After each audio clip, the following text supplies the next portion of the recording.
Hola, buenas tardes. El tema del que vamos a hablar el día de hoy es comprendiendo la historia de la Iglesia en mi país.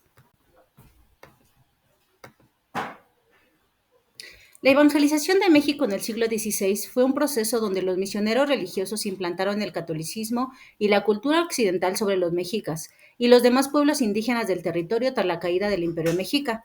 El proceso se inició en el siglo XVI y se fue extendiendo por el territorio al que llamaron Virreinato de Nueva España, conforme iban haciéndose con el control de las tierras indígenas a lo largo de los años. Los religiosos justificaron la conquista territorial iniciada por Cortés como un deber divino de expandir la palabra de Dios. Sin embargo, tal y como podrás comprobar, no fue una tarea fácil y la cristianización de los indígenas se extendió a lo largo de los siglos.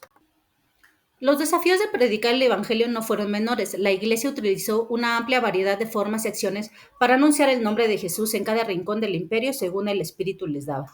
El día de hoy enfrentamos peligros similares al de aquel tiempo. El primer peligro que identificamos en la Iglesia es el de una cosmovisión cerrada de oposición al mundo, la cual marcó la mancha de la Iglesia por muchos años y ocasionó un ostracismo injustificado. El segundo peligro mencionado es el excesivo énfasis en el fuego. Todo era fuego, todo era solo poder. Por años nos esforzamos por el entendimiento interno, clínicas, seminarios, jornadas, eventos, todo apuntaba al fuego, tan entretenidos estábamos que nos olvidábamos de la misión.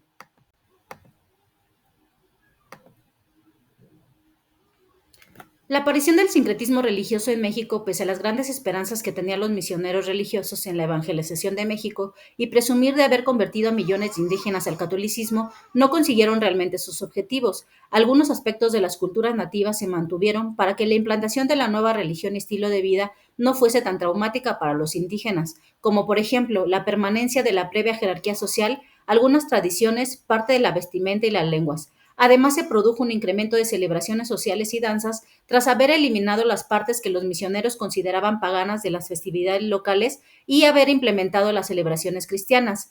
Un ejemplo de esto, según algunos autores, sería la implantación de la Navidad con relativa facilidad, gracias a la coincidencia de la celebración del nacimiento de Huitzilopochtli, el dios de la guerra y el sol, en la veintena Paquetzalitzi del 7 al 26 de diciembre.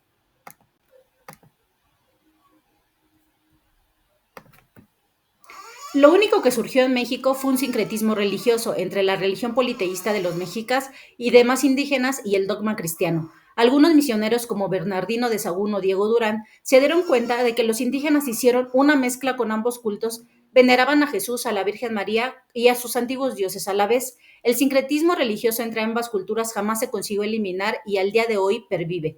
El ejemplo más claro es el culto a los muertos que se celebra en el Día de Todos los Santos, más conocido en México como Día de Muertos, o el sincretismo propio entre la Virgen de Guadalupe y la diosa Tonantzin-Coatlicue.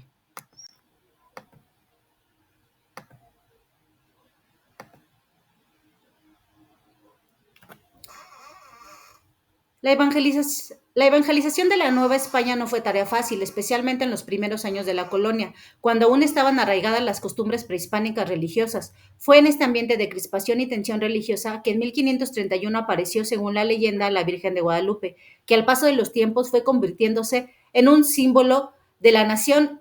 Aparentemente fortaleció el mexicanismo y fue la más importante evangelizadora del virreinato de Nueva España. Después surge el relato de la aparición de la Virgen a Juan Diego el 12 de diciembre de 1531. Años más tarde, esta historia se relataría en el Nican Mopogua, escrito en náhuatl por Luis Lazo de la Vega.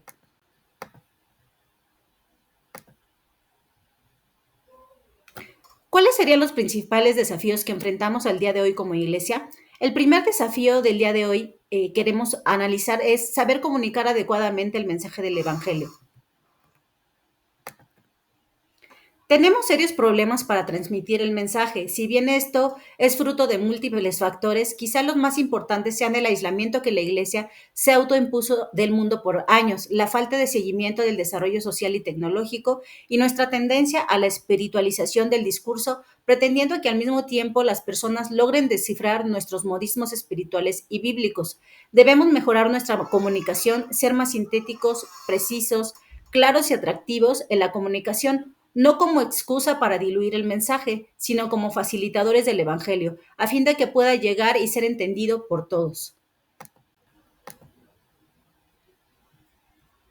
El segundo desafío de la Iglesia el día de hoy sería saber formar a las próximas generaciones. La Iglesia está comenzando a despertar de un largo letargo y reclusión. Estamos teniendo visibilidad pública y la ideología de género fue en última instancia, aunque nos pese, el instrumento que Dios permitió para unirnos y visibilizarnos. En este sentido, no alcanza con enseñar, no es suficiente sentar nuestra posición. Nuestro deber es alentar e inspirar a las próximas generaciones para que ellas ocupen lugares de preeminencia, estén donde hoy no estamos y se sienten en los lugares donde hoy no tenemos acceso. Este es nuestro deber, que las próximas generaciones nos superen en fruto y en extensión del reino.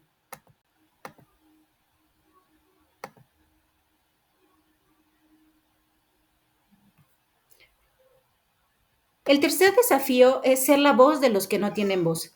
Dice el libro de Proverbios, habla a favor de los que no pueden hablar por sí mismos, garantiza justicia para todos los abatidos. Sí, habla a favor de los pobres e indefensos y asegúrate de que se les haga justicia. Proverbios 31 de 8 al 9.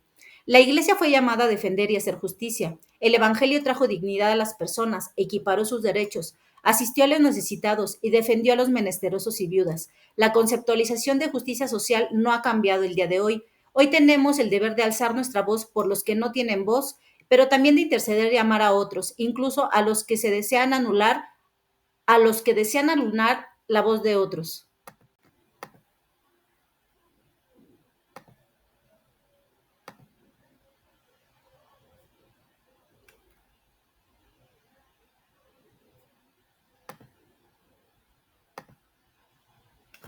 México al día de hoy continúa dando culto a distintos dioses. Sin embargo, debemos de ser luz para aquellos que siguen en tinieblas espirituales y ayudar a extender el reino de Dios cumpliendo con el mandato de Jesús aún en medio de los obstáculos culturales, sociales que existen en nuestro país. La falta de acceso a la educación sigue siendo el principal problema por el que México sigue siendo un país lleno de supersticiones e idolatría. Nosotros somos llamados a ser luz y el Espíritu Santo es quien nos está dando las estrategias para seguir extendiendo el reino de Dios en nuestra nación. Muchas gracias.